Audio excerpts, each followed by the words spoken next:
For football fans, there's Wembley. For cricket fans, there's Lords. If you're a tennis nut, it's Wimbledon. But if darts is your thing, this is the spiritual home.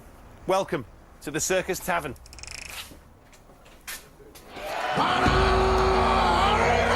Brilliant! Absolutely brilliant! Shut the wall! This is magic! Unbelievable! We'll run out of superlatives at this rate. Yes! My word, he's good! He is good! Breathtaking. I'm out of breath. Those who are here to witness it can say tonight, I was there. This is quite something. Hold on to your hats.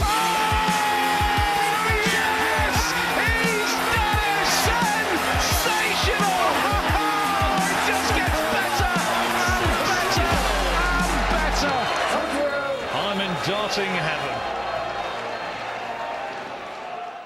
A very good afternoon to you. Welcome then to Purfleet, to the legendary Circus Tavern and to the Players' Championship, live here on ITV4 over the next 3 days. The format of the tournament is like this. We'll feature the top 32 from all Players' Championship events in 2008. £200,000 in prize money available, $50,000 to the winner here. We have 16 first-round matches today, which are the best of 11 legs each match, so the first man to 6.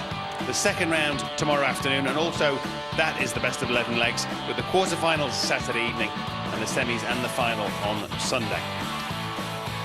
We have 7 matches for you to enjoy this afternoon. The order of play as follows. We start with Vincent van der Voort, the quickie, against our own Chris Mason. Then it's Colin Lloyd-George against Jamie Caven. Ronnie Baxter plays Tony Eccles here this afternoon. Terry Jenkins, the bull, up against Wayne Jones. Mervyn King is up against the Irishman Felix Mabriety. Colin Osborne takes on Andy Smith. And last but not least for us this afternoon, Dennis Priestley against Steve Maish. Alongside me, of course, the one and only Iceman, Alan Moran-a-Little. Welcome. This must have good and bad memories for you, the Tavern. Lots of memories here, yeah. This is the first World Championship the PDC had, the spiritual home of the PDC World Darts, and this is where it all began. Yeah. Did you win a few here? I've won a few games, but I never managed to get that title under me. A certain Mr. Taylor had kick up my bum. Well, yeah, there's a few players could say that. There's a few players could say that. And it has a slightly different feel, perhaps, to some darts venues, obviously because of the history here, but also because it's low and cramped and hot and steamy. Does that affect players? I think it's down to concentration, as we've always said, but I always felt that the players always knew that the crowd was on top of you all the time, so you had to keep your concentration, probably more than maybe some of the other tournaments. Yeah, and this format is slightly different. It's new in the sense of the name of the tournament and slightly new in the way you qualify for it. It doesn't reflect, as a lot of events do, the order of merit from the PDC as such. Yeah, basically the tournament revolves around all the other tournaments that are not televised. Yeah. So all the prize money from the Pro Tour or the Opens, if you want to call them. So it's put a whisk really in the seedings, hasn't it? There's only 2 players we mentioned before that are in the same position, Mark Dubbage in 19 and Phil Taylor at number 1. Yeah. So it's mixed up quite a lot. Indeed, some of the bigger names are not as high in the seedings for this tournament as they might normally be. Having said that, since we obviously last spoke on ITV4 at the Grand Slam, the stranglehold of Mr. Taylor has got tighter and tighter. Well, he's just raising the bar all the time, isn't he? He's been at the top for 20 years. You've got to take your hat off to him. He's been there, done it, and he just keeps doing it and raising the bar. He's not lost a game. I think he's lost 1 game, in the last 6 months against Cole Stompy in Germany. Won the last 4 TV events. He's on a roll. He is. Having said that, he lost that first round-robin match in Wolverhampton, so the shorter format can be a threat, of course, to the higher-seeded players, as always. If we look at what the bookies make of it all, somewhat inevitably, Phil is not a great price, 7-4 on, but where's the value in that top few? Well, Adrian Lewis, he's 33-1, he's down at the bottom there, but, you know, he's been to a few finals, and it's going to happen at some point. Is it going to be this tournament? He's always had that chance. He's been to 2 or 3 finals, but just not got over that line. 33-1's a good chance for him there. Terry Jenkins, always dangerous, gets to the later stages of most of the tournaments. At 28-1, that's quite good value to me. But the best one to me is Mervyn King at 25-1. He's got himself up to number 6 in the world rankings and got himself a Premier League place. Somewhat further down that list, our own Chris Mason, a 200-1 shot to win this tournament. He's up first this afternoon against Vincent van der Voort. We'll hear from the Dutchman in a moment, but first, here's Chris with our reporter, Ned Bolting. Yeah, the Masons dropped the microphone and picked up the arrows back at the Circus Tavern. You up for this? Yeah, actually, I come down yesterday and had a good look around and familiarised myself with it all over again. Yeah, looking forward to it. It's good. What about Vincent van der Voort? Yeah, tough game. Tough game. He's impressed since he joined the PDC, and I think he's a better player now than he was a few years ago, and possibly the last time I beat him. I think I played him probably 6 or 7 years ago. Was the last win I had against him. Yeah. And I played him last year, and he beat me 6-4. So. He's got that kind of rat-a-tat-tat Dutch thing going on where he doesn't give you a second. Yeah, incredibly. You'd think he'd suffer against slower players, but actually he doesn't. He actually has quite a few losses to your Dennis Priestleys of the world. You know, your sort of slower players, your more methodical players.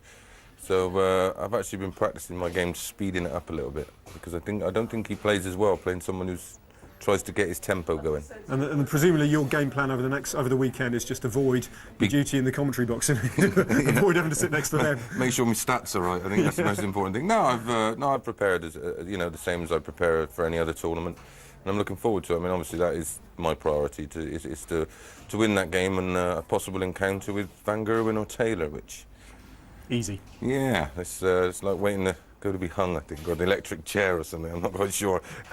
All right, Chris. Good luck. Thanks a lot, mate.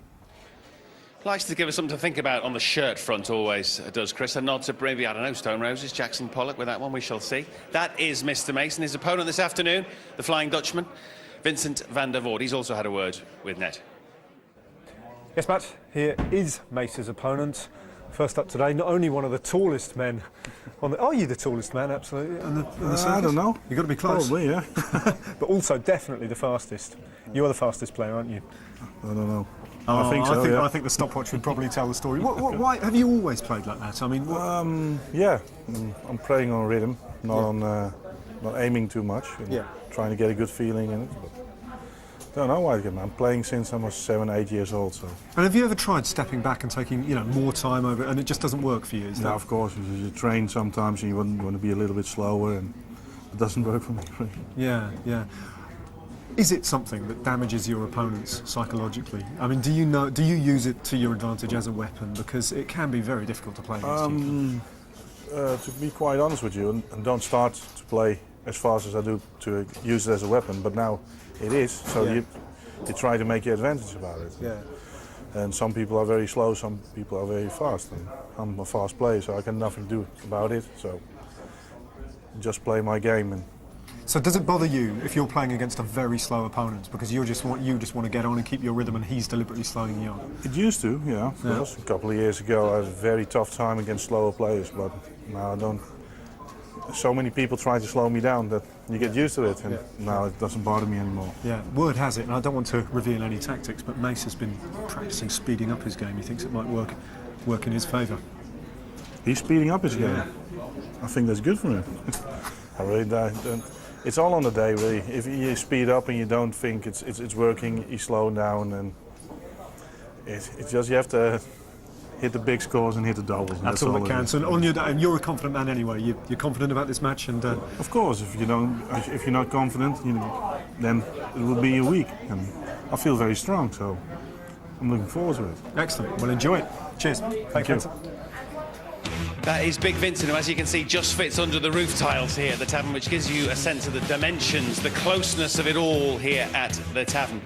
Our live action starts very shortly then here at the Players' Championship. First up, it is Mason against Vincent van der Voort, and we are back with those two boys very shortly.